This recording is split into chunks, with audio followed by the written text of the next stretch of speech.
So today I'm going to be speaking about another very important topic about drawing boundaries at the workspace for women. So when we look at nature, we look at the sky, the stars, the ocean, the rivers, the mountains, everything is evenly spaced, right? Everything has a space of its own.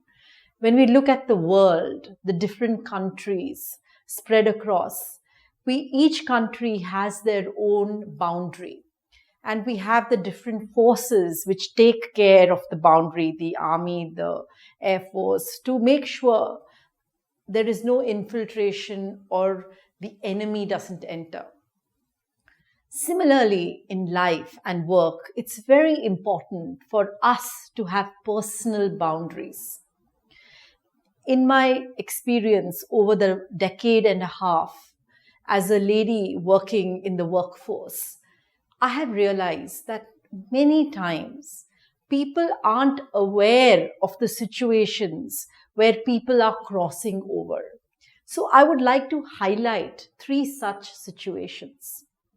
So first situation is when people walk up and maybe use a loud voice, a loud tone, reprimand, and say things like, don't you have any sense? Is this the way to do this? This is wrong.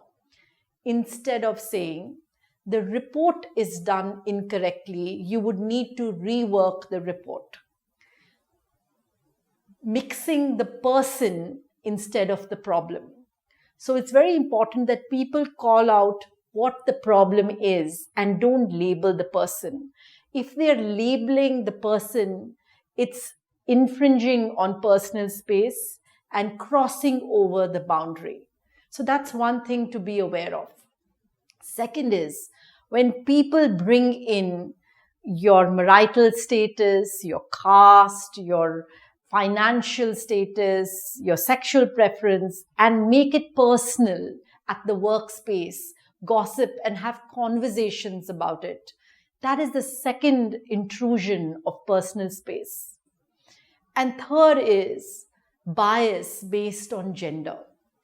In my opinion, it's very important to be aware the moment anybody crosses any of these boundaries, to call it out, raise your voice, and express your displeasure at the space of them crossing your boundary. Finally, just a thought that I want to share is, many people are of the opinion that, one shouldn't disclose anything about themselves at work. They should keep it private and safe. I'm of a different opinion. I believe, irrespective of what I share, I don't give anybody the permission to cross the boundary at the workspace.